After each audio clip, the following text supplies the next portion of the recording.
Bitch, I ain't the one. He don't want love, love, love. He just wanna fuck, fuck. Oh, little vacation. Drink it till we naked. Talking with our tongues. We just having fun, fun, fun. We just having fun, fun, fun. We just having fun, fun, fun.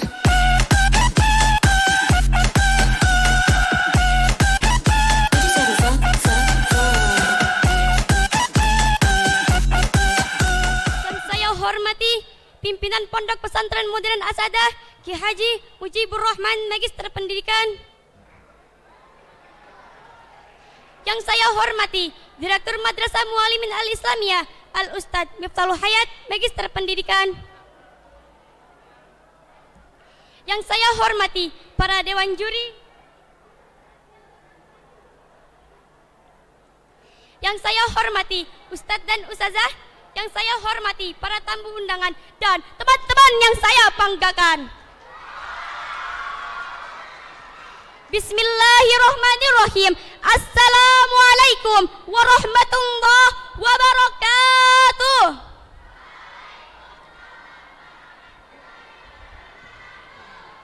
Alhamdulillahilladzi ja'alal insana khalifah walladzi ja'alal qur'ana imama wa hikmah.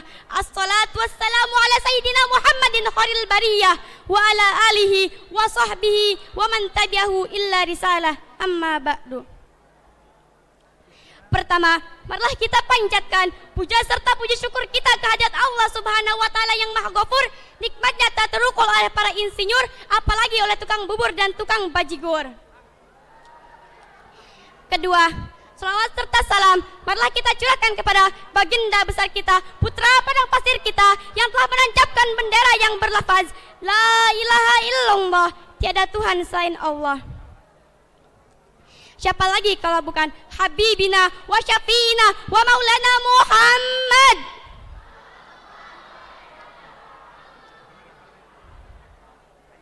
Baiklah, agar tidak percuma, maka selama saya berpidato nanti, tolong hadirin yang hadir di acara ini harus sanggup melakukan 4M. Apakah itu 4M? Yang pertama mendengarkan, yang kedua memperhatikan, yang ketiga mengingat-ingat, dan yang terakhir mengamalkan. Bagaimana hadirin, sanggup?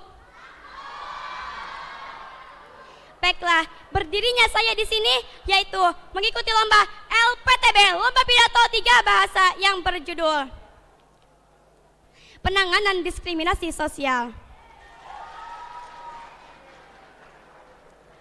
Masalah terbesar yang dihadapi umat manusia sejak zaman dahulu sampai saat ini adalah masalah diskriminasi sosial. Mengapa demikian? Karena dekadensi moral.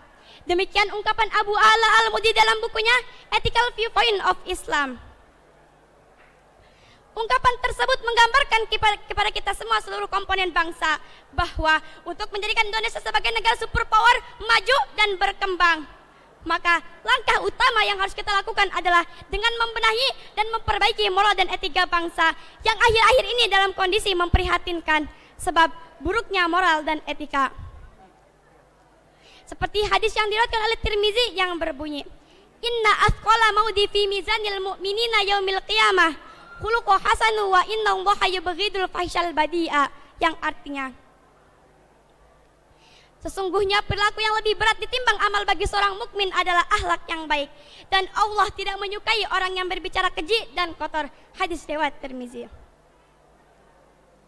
Hadirin yang berbahagia, jika seseorang mencerminkan iman dan akidahnya telah goyah, sedangkan jika iman dan akidahnya telah goyah, maka lahirlah kehidupan jahiliyah dan timbullah diskriminasi di kalangan manusia, di mana manusia itu bebas, buas, beringas, ganas, bahkan jauh lebih ganas dari binatang buas. Betul hadirin?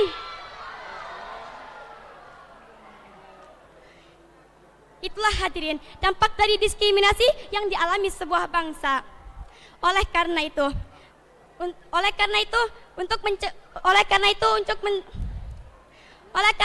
perbaikilah moral dalam mewujudkan kebangkitan, kekuatan, serta kemuliaan bangsa, dan jauh dari diskriminasi dengan landasan Quran Surat Al-A'raf ayat 96.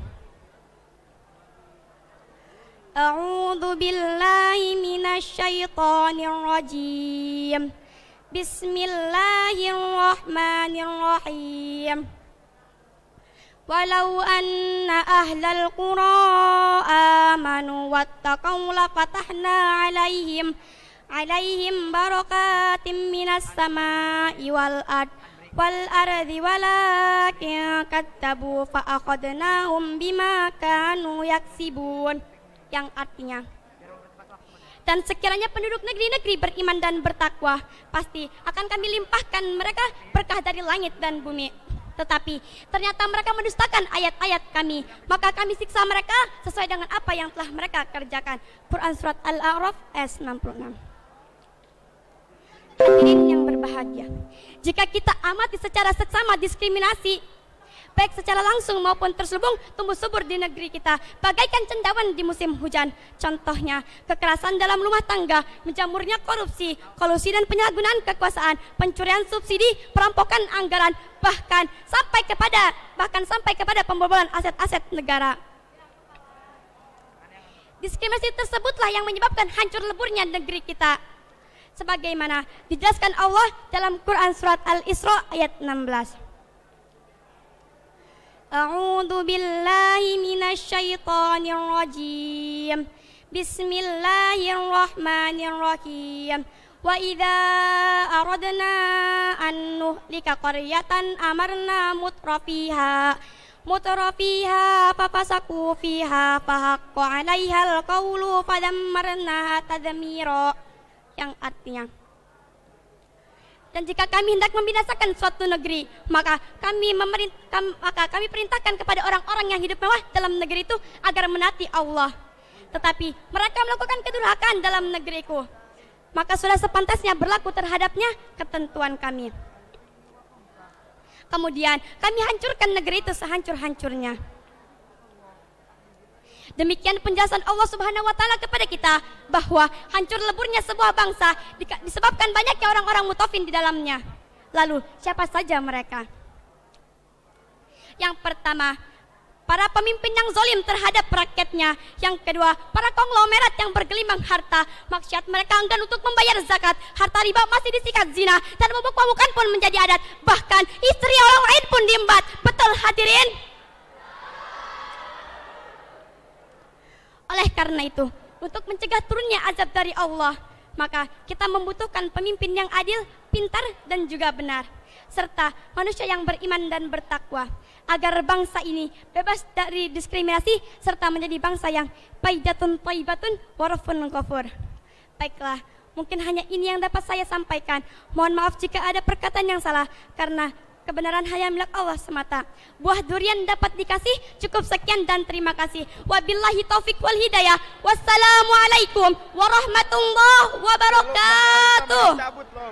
So give a little piece of mommy, got somebody. Touch up on my rum pum pum, he craving up the party.